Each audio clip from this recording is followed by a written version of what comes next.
ভাৰতত বৰ্তমান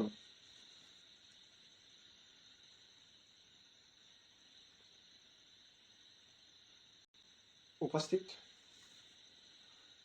forest cover বিষয়ে আলোচনা কৰিম।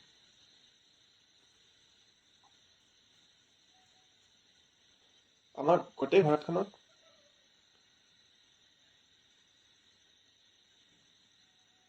মাটিৰ পৰিমাণ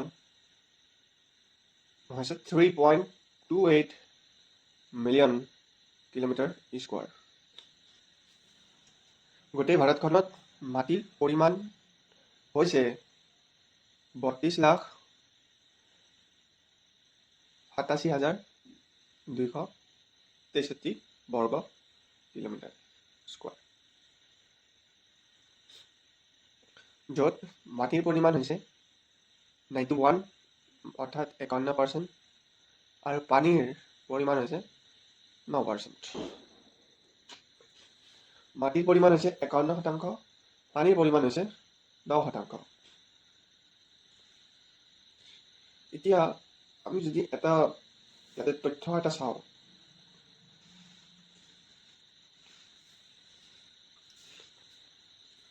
তথ্য এটা যদি আমি ইয়াতে ৰিচাৰ্চ কৰোঁ, 2023 অনুযায়ী,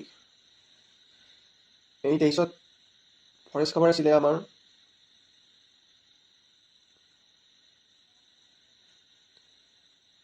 7,13,789 বৰ্গ কিলোমিটাৰ।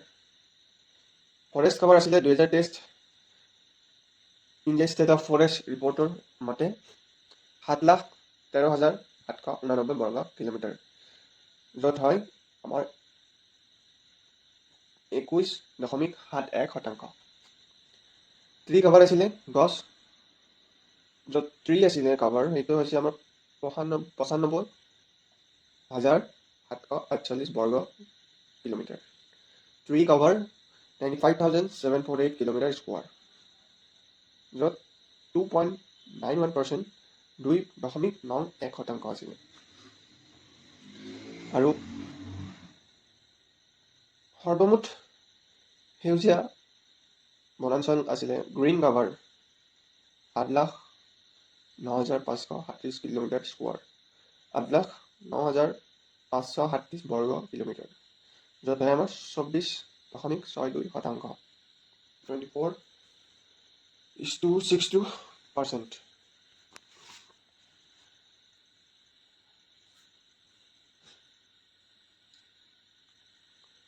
এতিয়া 2024 ডেটা অনুযায়ী যদি আমি চাবলৈ যাওঁ, টোটেল যিবিলাক আমাৰ ট্ৰিজ কভাৰ তেতিয়াহ'লে আমি ধ্বংস কৰিছোঁ, সেইটো হৈছে 2.3 মিলিয়ন, 20,30,000।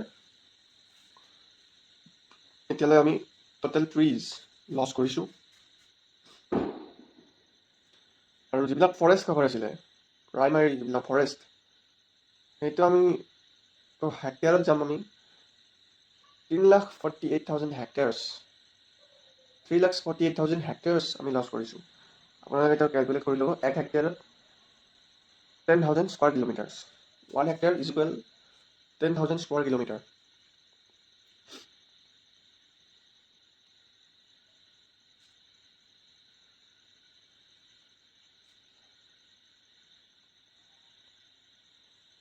আৰু 2024 ডেটা অনুযায়ী ভাৰতে ইতিমধ্যে 18,200 হেক্টয়াৰ্ছ ফৰেষ্ট লছ কৰিছে। 23 মতে 17,700 হেক্টয়াৰ্ছ ইতিমধ্যে লছ কৰিছে। আৰু 19 মতে 1914 পৰা 19লৈ ইতিমধ্যে 1,03,000 হেক্টয়াৰ্ছ ফৰেষ্ট লছ কৰিছে। আৰু আমি যদি নৰ্থ ইষ্টাৰ্ণ চাবলৈ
ইণ্ডিয়ান চিতা, Sumatran rhinoceros, pink head duck, Himalayan quail, tarantula, great Indian bustard, clouded leopard,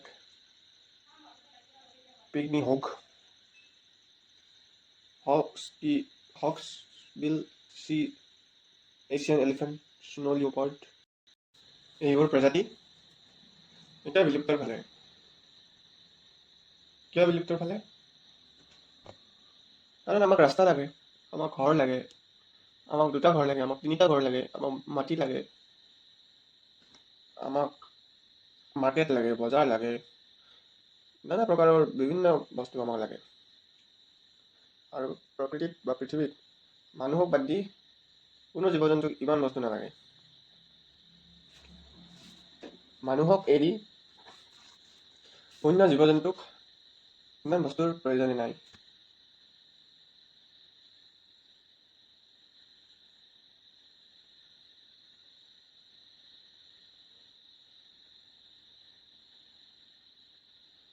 আমি মানুহে আমাৰ এই গ্ৰহটো, এই পৃথিৱীৰ যিটো গ্ৰহ, এইটো আমি গোটেই খাই পেলাইছোঁ। সঁচাকৈ খাই পেলাইছোঁ আমি। এতিয়া মই এইটো কোৱা নাই যে ৰকেটত যাই পৃথিৱীৰ ওপৰৰ ভাগত ছাৰ্ফেচ এৰিয়াত কামুৰি আছোঁ, কামুৰিছোঁ মাংস তাৰ পৰা খাইছোঁ, মই সেইটো কথা কোৱাই নাই। আমি কেনেকৈ খাইছোঁ? পৃথিৱীৰ যিবিলাক ৰিচোৰ্চ আছে, যিবোৰ বস্তু আমি কেতিয়াও চুব নালাগে, কেৱল চাব লাগে, যিবোৰ বস্তু আমি কেৱল সংৰক্ষণৰ নামত ৰাখিব লাগে, যিবোৰ বস্তু আমি মৰম, স্নেহ, দয়া আদিৰে ৰাখিব লাগিছিল, সেইবোৰ বস্তু আমি খাই পেলাইছোঁ।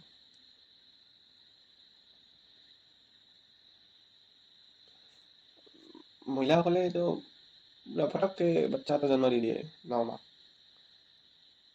কথা বাচ্চা জন্ম দিয়া নহয়, কথা হৈছে যে বাচ্চাটো জন্ম দিবা, সি খাব কি, সি চলিব ক'ত, ইয়াৰ পৰিৱেশ কেনেকুৱা হ'ব, সি পিন্ধিব কি, উৰিব কি, থাকিবৰ কাৰণে এটা ঘৰ লাগিব, চলিবৰ কাৰণে গাড়ী এখন লাগিব,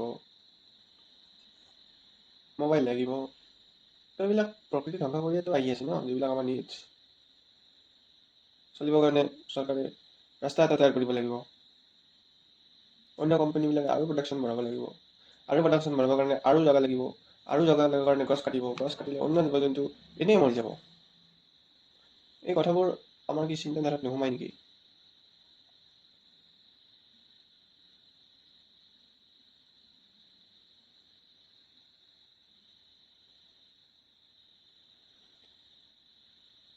এতিয়া বাচ্চা জন্ম দি এটা উচিত জীৱন এই বাচ্চাটো পাবনে? কুৱেশ্যন কৰিছোঁ। এতিয়া ক্লাইমেট অত্যাধিক পৰিৱৰ্তন হৈ গৈছে, তাপমান 0.5°C ফাৰেনহাইট গ'ল, সেয়া য'ত আমি 1.2 ডিগ্ৰীত ৰখাব লাগিছিল। বায়ু লেতেৰা, পানী লেতেৰা, খাদ্যত মিহলি, তো কেনেকৈ ডাঙৰ কৰিব নিজৰ ল'ৰা সন্তানবিলাকক? আৰু যি সন্তান জন্ম দিবৰ বহুত উৎসুকতাই আছে, কমচে কম কেৱল এটা, only one, please don't give 2 child, no need, only one.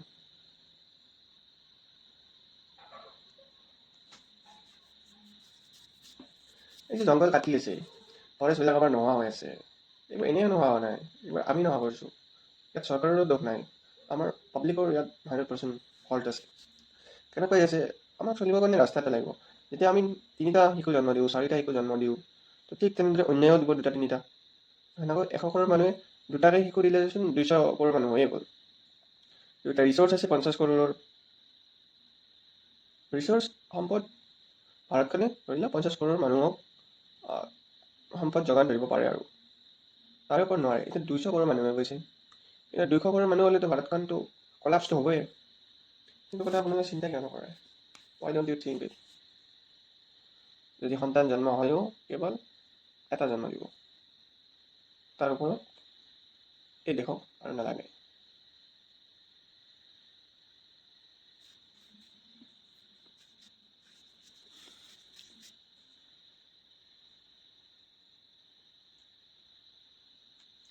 আৰু গোটেই সমস্যাবোৰ কেৱল জনসংখ্যা বৃদ্ধি কাৰণে হৈছে। জনসংখ্যা যদি হ্ৰাস হ'ল তেতিয়াহ'লে খুব সুন্দৰ পৰিষ্কাৰ উচিত দেশ এখন হ'লগৈ।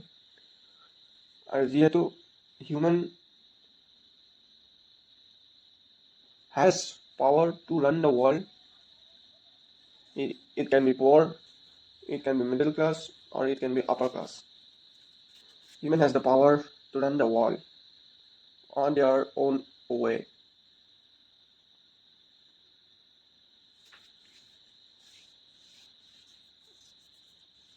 তো সকলোকে অনুৰোধ জনাইছোঁ,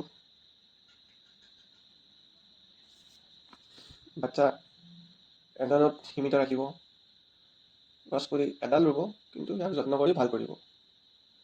10ডাল ৰুই লাভ নাই, এডাল ৰুৱক, ইয়াক আগে গ্ৰ' কৰক, ভালকৈ ইয়াক পানী দিয়ক, শস্য বিভিন্ন ভিটামিনছ দিয়ক, মিনাৰেলছ দিয়ক। প্লাষ্টিকবোৰ মাটিত যাবলৈ নিদিব, ইয়াক ছেভ কৰি ৰাখিব। যদি পাৰে মিউনিচিপালিটিৰ লগত কণ্টেক্ট কৰিব বা ৰিচাইকেল কোম্পানীৰ লগত কণ্টেক্ট কৰিব। গছ এডাল যেতিয়া ৰুব, এনেকুৱা গছ এডাল ৰুব যাতে গোটেই এৰিয়াটোৰ কাৰণে অলপ হ'লেও কিবা অলপ কামত আহে আৰু ইয়াক ভালকৈ ডাঙৰ কৰিব। ইয়াক অকল বিলাক মই গৰাটো খানি ইয়াক অকল ৰুই দিছোঁ, সেইটো কৰিলে নহ'ব। পানী যোগান ধৰিব লাগিব, সাৰ যোগান ধৰিব লাগিব। সাৰ আৰু এডাল গছত বেছি সাৰ নালাগে, অকণমান যিকোনো গৰুৰ গোবৰ হওক, ছাগলীৰ লাট হওক, সেই দিলে বাঢ়ি যাব। আৰু এইখিনি কৰক সকলোৱে। চবেই নিজৰ জন্মদিনত কেক কাটে, চবেই নিজৰ জন্মদিনত এডালকৈ গছ ৰুৱক। আৰু চাব আমাৰ প্ৰকৃতিও ঘূৰি আহিব, আমাৰ ৱাইল্ড লাইফ ঘূৰি আহিব, আৰু ফৰেষ্ট জংঘলত বৃদ্ধি হ'ব আৰম্ভ কৰিব। আৰু সকলোকে অনুৰোধ কৰিছোঁ যে কেৱল এটা আৰু এটা বাচ্চা সীমিত থাকিব। ধন্যবাদ।